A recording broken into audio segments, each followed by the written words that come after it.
జై శ్రీరామ్ అందరికి. అగ్నిపరీక్ష season 2 episode 8 గురించి మనం మాట్లాడదాం. వీడియో మాత్రం చాలా మంచిగా ఉంటది, చాలా ఎంటర్టైన్మెంట్ గా ఉంటది. అండ్ ఒక మనిషి వచ్చిండు లాస్ట్ సీజన్ కంటెస్టెంట్ మర్యాద మనీష్. చాలా బిల్డప్ కొట్టిండు, చాలా ఓవర్ గా అనిపించిండు. అండ్ ఒక కంటెస్టెంట్ గురించి ఏదేదో మాట్లాడేసింది అని చెప్పేసి నాకైతే అనిపించింది. అసలు ఏమన్నాడు ఏందనేది ఫుల్ క్లారిటీగా మనం వీడియో లాస్ట్ వరకు తెలుసుకుందాం. అండ్ ఫస్ట్ రావడం తోటే నవదీప్ సార్ మామూలుగా ఎంట్రీ కాదు, బ్రీఫ్ కేస్ తో వచ్చిండు. బ్రీఫ్ కేస్ అంటే సూట్ కేసుతో అయితే వచ్చిండో. దాంట్లో మనం అందరం అనుకున్నాం ఏంటంటే పైసలు ఉంటాయి, దాంట్లో డబ్బులు ఉంటాయి. ఆ డబ్బులకి కంటెస్టెంట్ కి ఏదైనా ఒప్పించేసి వాళ్ళు మన పైసలు తీసుకొని వెళ్ళిపోతారని చెప్పేసి అందరం అనుకున్నాం అక్కడ. కానీ యాక్చువల్ గా అది కాదు. దాంట్లో కార్డ్స్ ఉంటాయి, ఆ కార్డ్స్ వల్ల వీళ్ళకి పవర్స్ ఉంటాయి అని చెప్పేసి ఎవరు ఎక్స్పెక్ట్ కూడా చేయలేం. నిజంగా ఇలాంటి ట్విస్ట్ అండ్ టర్న్స్ చాలా ఉంటాయి. అండ్ ఎవరు సీజన్ 1 నుంచి 3 కంటెస్టెంట్స్ అయితే వచ్చారు. మరి ఎవరు వచ్చారు, ఏం మాట్లాడారు, ఎట్లయింది, మరి ఏ టాస్క్లు ఆడిర్రు, ఎవరు విన్ అయ్యారు, ఏ క్యాండిడేట్ ఎట్లా, మర్యాద మనీష్ ఏం చేసిండు, వీటన్నిటి గురించి మనం తెలుసుకోవాలంటే వీడియో ఫుల్ గా చూడాలి. కాబట్టి ఫస్ట్ మనం వీడియో స్టార్ట్ చేద్దాం. దానికంటే ముందు ప్రతి వీడియోలో చెప్పినట్టుగానే బిగ్ బాస్ రివ్యూస్ అంటే ఆదిరెడ్డి అన్న తర్వాత మనం రావాలంటే మీ సపోర్ట్ నాకు కావాలి. బిగ్ బాస్ రివ్యూస్ చేయడం అంత ఈజీ కాదు భయ్య, ఎందుకంటే చాలా కాంట్రవర్సీగా ఉంటాయి. ప్రతి ఒక్క పాయింట్ కూడా పిన్ టు పిన్ అన్ని రాసుకోవాలి, అన్ని చేయాలి, అన్ని కరెక్ట్ గా చెప్తేనే మనం దీంట్లో సక్సెస్ అవ్వగలుగుతాం. ఎందుకంటే ఏదో ఒకటి చెప్పేసి ఎవరినొకటి బ్లేమ్ చేయడం, రాంగ్ ఇన్ఫర్మేషన్ పోర్ట్రే చేయడం, ఇవన్నీ చాలా రాంగ్ గా వెళ్తాయి. కాబట్టి చాలా అంటే చాలా కష్టం. అన్ని క్లియర్ గా అన్ని జాగ్రత్తగా చూసుకొని జాగ్రత్తగా వీడియో చేయాలి. ఏది పడితే చెప్తే అంటే ఎవరు యాక్సెప్ట్ చేయరు కదా. కాబట్టి మన ఒపీనియన్ షేర్ చేసుకున్నా కానీ మన ఒపీనియన్ నిజమై ఉండాలి, కరెక్ట్ అయి ఉండాలి. అప్పుడు అవతల వాడు ఎంతటోడైనా ఇవ్వడం చేయలేడు. కాబట్టి మనది అన్బయాస్డ్ గా ఉండాలి, అన్బయాస్డ్ గా ఉండొద్దు. మనం జెన్యున్ గా మనం ఏదైతే ఫీల్ అవుతామో మన ఒపీనియన్ ఏంటో మనం అది షేర్ చేసుకోవాలి. ఖచ్చితంగా గుర్తుపెట్టుకోండి, ఆదిరెడ్డి తర్వాత మనమే. సబ్స్క్రైబ్ చేసుకోండి మన ఛానల్ని. అండ్ వీడియో నచ్చితే లైక్ చేయండి. ఇప్పుడు మనం కంటెంట్ లోకి స్టార్ట్ అయిదాం. ఫస్ట్ నవదీప్ అని వచ్చేసిండు, సూట్ కేసు తీసుకొచ్చిండు, దాంట్లో కార్డ్స్ ఉన్నాయి అని చెప్పేసిండు. చాలా ఎక్సైట్మెంట్ గా ఫీల్ అయినా మనం అందరం మరి ఏమొస్తుంది ఏమది అని చెప్పేసి. అండ్ ఫస్ట్ కంటెస్టెంట్ సీజన్ 1 నుంచి ప్రియా అనే అమ్మాయి వచ్చింది. చాలా మంచిగా మాట్లాడింది భయ్య, అస్సలు స్టేజ్ ఫిరడం కనిపించలేదు. చాలా మంచిగా మాట్లాడింది. ఒక సిచ్యువేషన్ లో గూస్ బంప్స్ వస్తున్నాయి నాకు అని చెప్పేసి అన్నది. అండ్ ఫస్ట్ రావడం తోటే రాజకుమారి అనే అమ్మాయిని లేపి ఫస్ట్ రావడం తోటే మొదలెట్టేసింది బిగ్ బాస్ అంటే ఇట్లుంటది అని చెప్పేసి. రాజకుమారి అనే అమ్మాయికి క్వశ్చన్ వేసింది. చూసుకోబయ్యా, ఇక్కడ ఉన్న కండిషన్ లో ఎవరైతే అన్వర్తి అనుకుంటున్నావు, ఎవరైతే డిజర్వ్ కావు బిగ్ బాస్ లోకి వెళ్ళడానికి నువ్వు అనుకుంటున్నావు చెప్పు అంటే రాజకుమారి గారు అస్సలు ఎక్కడ కూడా అసలు ఒక్క క్షణం కూడా ఆలోచించలే. వెంటనే లేచేసి అపూర్వ అసలు అన్వర్తి క్యాండిడేట్ బిగ్ బాస్ హౌస్ లోకి వెళ్ళని చెప్పేసి ఒక రీజన్ చెప్పేసింది. దానికి అందరం కూడా యాక్సెప్ట్ చేసినాం. నాకు కూడా ఆమె ఒపీనియన్ యాక్సెప్ట్ అనిపించింది. దాని గురించి అపూర్వ కూడా డిఫెండ్ చేసుకుంది. చేసుకుంటారు, ఎవరైనా చేసుకోవాలి, తప్పది.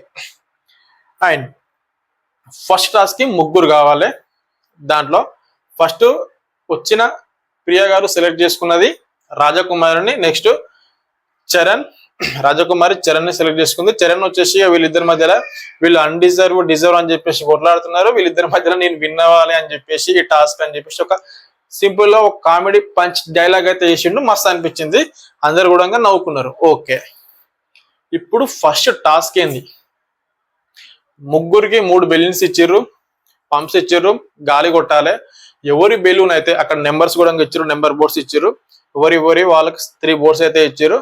ఇప్పుడు ఎగ్జాంపుల్ గా 10 అనే నెంబర్ ఉంది అనుకో, 10 టైమ్స్ బెలూన్ లో గాలి కొట్టాలి. ఎవరిదైతే ఫస్ట్ పగిలిపోతుందో వాళ్ళు అవుట్, ఎవరైతే సెకండ్ పగిలిపోతుందో వాళ్ళం అవుట్, ఎవరిదైతే లాస్ట్ వరకు పేలకుండా ఉంటుందో వాళ్ళైతే టాస్క్ విన్ అయినట్టు, ఆ కార్డు గెలుచుకుంటారు.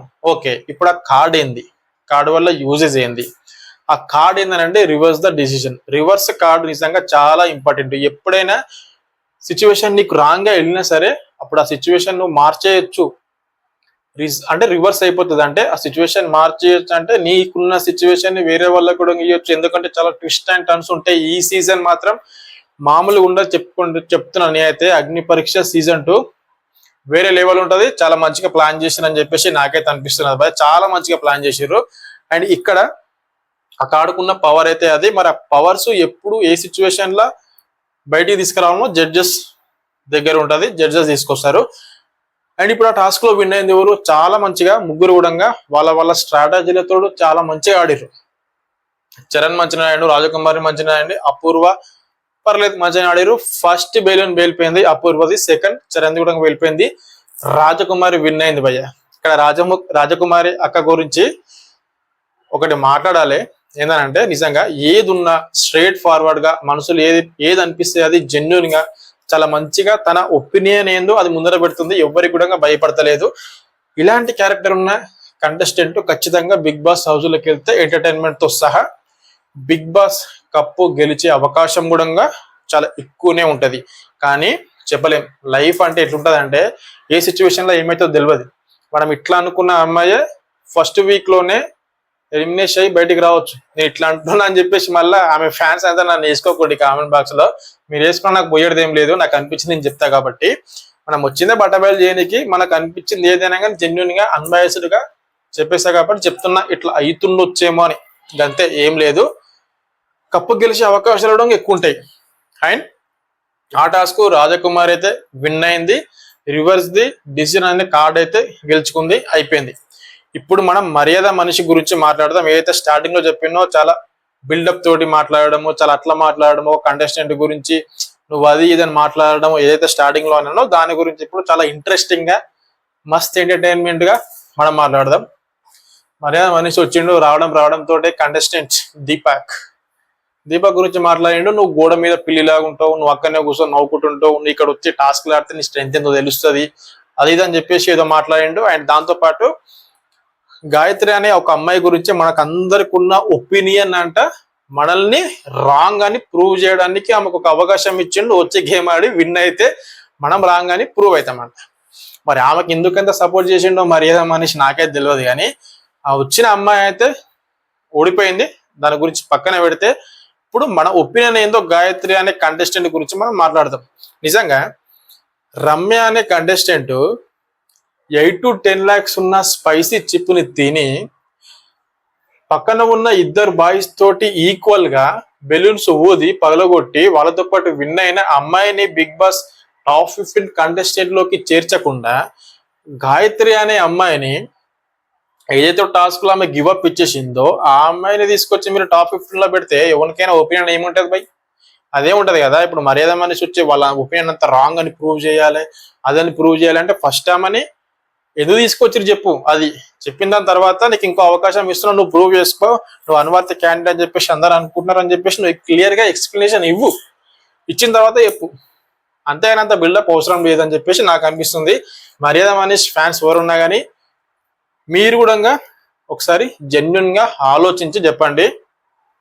లేదు మావుని అన్నవా, మావుని ఇట్లా అంటావా అట్లా అంటావా, ఏదైనా ఒకటి చేసేస్తాం కామెంట్ చేస్తాం అదంటే చేసుకోండి బాయ్, ఎవరికి ఏం పట్టింపు లేదు. ఇక్కడ కూడా మాకు అదే పనిపాట కూడా లేదు కాబట్టి మనకు అనిపించింది జెన్యున్ గా చెప్పడానికి వచ్చినాం, మొత్తం బట్టబయలు చేయడానికి వచ్చినాం. కాబట్టి ఇప్పుడు ఒకటి పాయింట్ వచ్చింది కాబట్టి మాట్లాడుతున్నా.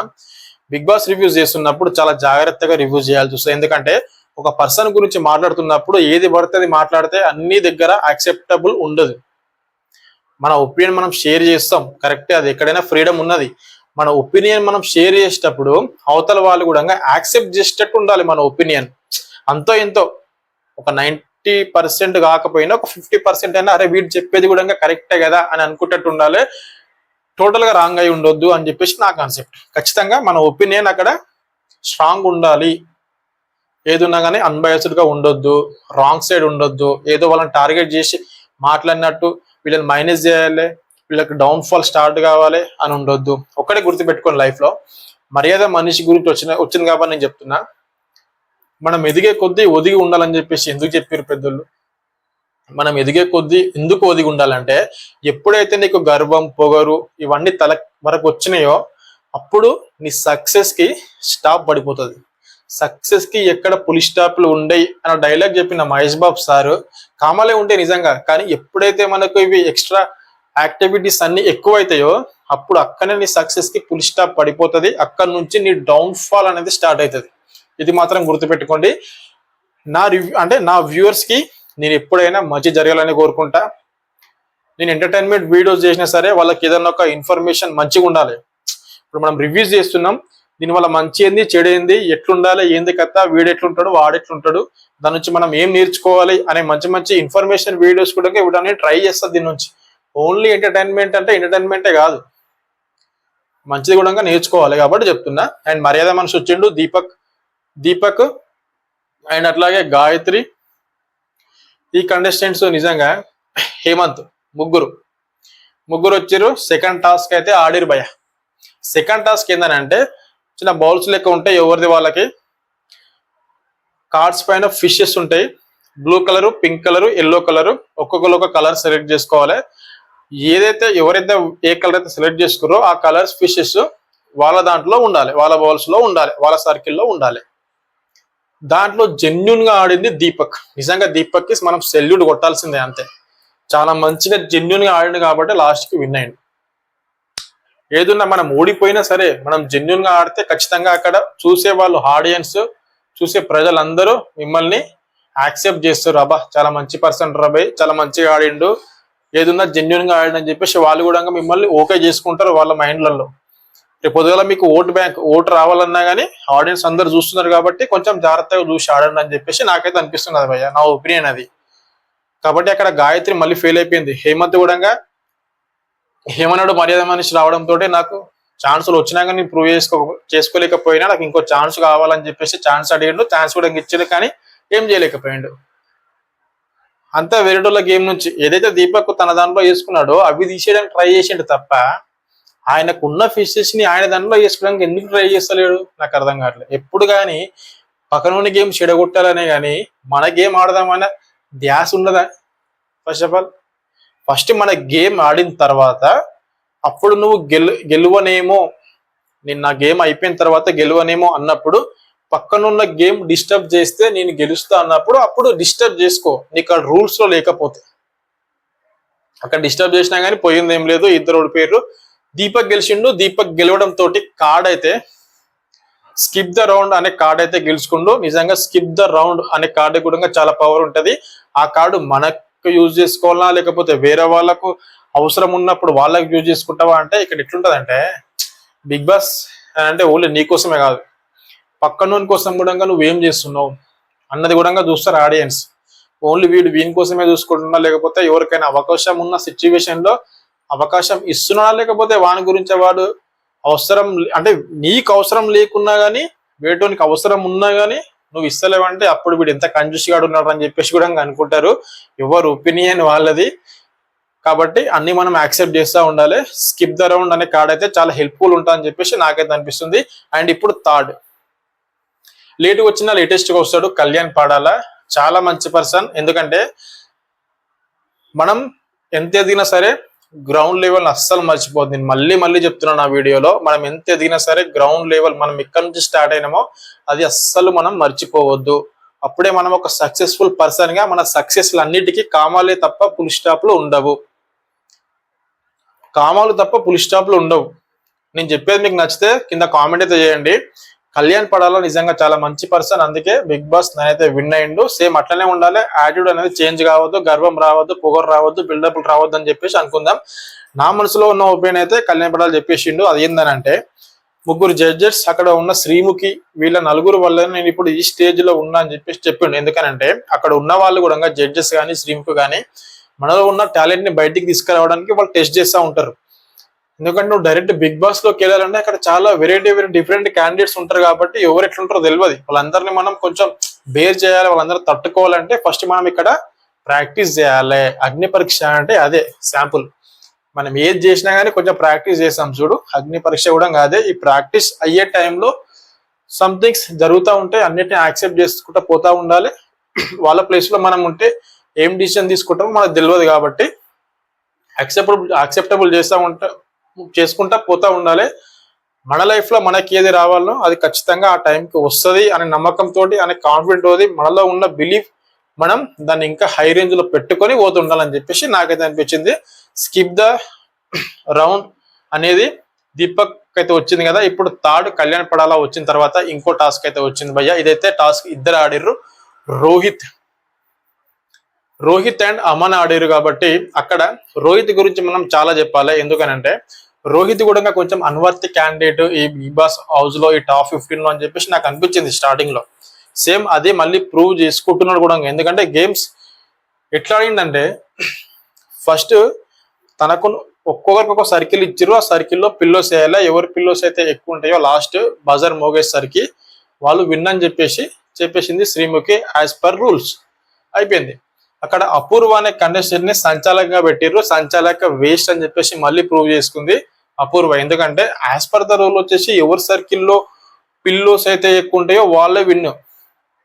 ఇక్కడ ఏం చేసింది, లాస్ట్కి వచ్చేసరికి రోహిత్ సర్కిల్లో పిల్లోస్ తక్కువ ఈమెకు అమన్ సర్కిల్లో పిల్లోస్ ఎక్కువ ఆమె ఏమంటదంటే, అమన్ సర్కిల్లో పిల్లోస్ ఎక్కువ ఉన్నా సరే రోహిత్ విన్ అని చెప్పేసి అంటది. అక్కడ సిల్లీగా అనిపించింది నాకు కూడా, అంత మంచిగా అనిపించలే, అంత ఇంట్రెస్ట్ కూడా అనిపించలే. సంచాలకు ఉంటే అమ్మ సంచాలకు కంటెస్టెంట్ ఇద్దరు ఇట్లా ఫైరీ ఇట్లా గొడవ పట్టేట్టు ఉండాలి, అట్లా ఉండాలి. మన కామెంట్స్ కానీ మనం ఇచ్చే నిర్ణయం కానీ జెన్యున్ గా ఉండాలి, అట్లా ఉండాలి. అక్కడ నిజంగా అమన్ చాలా మంచిగా ఆడిండు. రోహిత్ ఏందనంటే ఒక పిల్ల వేసిండు, మళ్ళీ పోయి డిఫెండ్ చేసుకుంటున్నాడు. ఎవరిని? ఆమన్ని పట్టేసుకుంటున్నాడు, పిల్లోస్ ఏనిస్తలేడు. ఫస్ట్ నువ్వు నీ గేమ్ ఆడు, నేను అదే చెప్తున్నా ముందు నుంచి. ఫస్ట్ నీ గేమ్ ఆడు, తర్వాత నీ గేమ్ ఆడిన తర్వాత నీ దగ్గర పిల్లోస్ తక్కువ ఉన్నాయి, అమన్ దాంట్లో పిల్లోస్ ఎక్కువ ఉన్నాయి అని అనుకున్నప్పుడు అప్పుడు పిల్లోస్ లాగడానికి ట్రై చేస్తావా, లేకపోతే ఇంకేదో ట్రై చేస్తావా, నువ్వు ట్రై చేయి. నువ్వు వేయకముందే ట్రై చేస్తా అంటే ఎట్లా? ఇంట్రెస్టింగ్ అనిపించలే. రోహిత్ పర్లేదు మంచిగా ఆడిండు, కానీ చూద్దాం ఇంకా ముందు ముందు ఏం జరుగుతుందో. మరి బిగ్ బాస్ హౌస్ లోకి వెళ్ళే ఛాన్స్ వస్తుందా రాదా అనేది ముందు ముందు తెలుస్తుంది. అండ్ థర్డ్ అమన్కి వచ్చేసింది బ్లైండ్ కార్డు. అది కూడా చాలా మంచి కార్డు. ఎందుకంటే దాంట్లో ఏమొస్తుంది, ఏం రాసుకోమంటారు, ఏందనేది ఎవరికి కూడా తెలియదు. డైరెక్ట్ గా బిగ్ బాస్ హౌస్ లోకి వెళ్ళడం కూడా రాసుకుంటాం అనేది కూడా తెలియదు. లేకపోతే డైరెక్ట్ గా ఎలిమినేట్ అయ్యే కార్డు బ్లైండ్ కార్డు అని అంటే నువ్వు దాన్ని ఎవరికైనా ఇస్తావని కూడా నువ్వు ఎట్లా అనొచ్చు, ఏమైనా చెప్పొచ్చు. చాలా ట్విస్ట్లు అయితే ఉంటాయి. ఇదైతే ఓవరాల్ గా జరిగిన ఎపిసోడ్ 8 భయ్య. ఇలాంటి రివ్యూ ఎట్లా అనిపించిందో నిజంగా మీరు కామెంట్ అయితే చేయండి. ఒకవేళ ఏమైనా చేంజెస్ చేసుకోవాలనుకున్నా కానీ చేంజెస్ చేసుకుందాం. చాలా ఎంటర్టైన్మెంట్ ఉంటుంది వీడియోస్. ఎంటర్టైన్మెంట్ తో పాటు ఏదైనా కొంచెం మంచి ఇన్ఫర్మేషన్ కూడా ఉంటుంది, కొంచెం కాంట్రవర్సీ కూడా ఉంటుంది. ఇప్పుడు రాను ఇప్పుడే స్టార్ట్ అయింది అసలైన అగ్ని పరీక్ష కాబట్టి ఇంకా కాంట్రవర్సీ ఉంటుంది. అండ్ మళ్ళీ చెప్తున్నా, ఆదిరెడ్డి అన్న ఒకవేళ నా వీడియో కనుక చూస్తే ఖచ్చితంగా నాకు సపోర్ట్ చేయు. నీ వీడియోలో ఎక్కడనో ఒక దగ్గర నా ఛానల్ని కూడా కొంచెం ప్రమోట్ చేయు. నా వీడియో నచ్చితేనే, నా కంటెంట్ నచ్చితేనే, ఎప్పుడైనా మీకు అనిపించినప్పుడు ఈ సీజన్ మొత్తంలో ఎప్పుడైనా సరే మీకు అనిపిస్తే కొంచెం ఏమైనా హెల్ప్ చేస్తారేమో, సపోర్ట్ చేస్తారేమో అని చెప్పేసి అయితే అనుకుంటున్నా. మీ తర్వాత ఎవరైనా ఉన్నారనంటే బిగ్ బాస్ రివ్యూగా అది నేనే కావాలని చెప్పేసి నా కోరిక. కాబట్టి వీడియో చూస్తున్న వాళ్ళందరూ మళ్ళీ చెప్తున్నా, సబ్స్క్రైబ్ చేసి పుష్ ఇవ్వండి. చాలా మంచి ఎంటర్టైన్మెంట్ వీడియోస్ మీ ముందుకు తీసుకొస్తా, చాలా జెన్యున్ గా చెప్తా. నెక్స్ట్ ఎపిసోడ్ లో మళ్ళీ మనం కలుద్దాం. Thank you.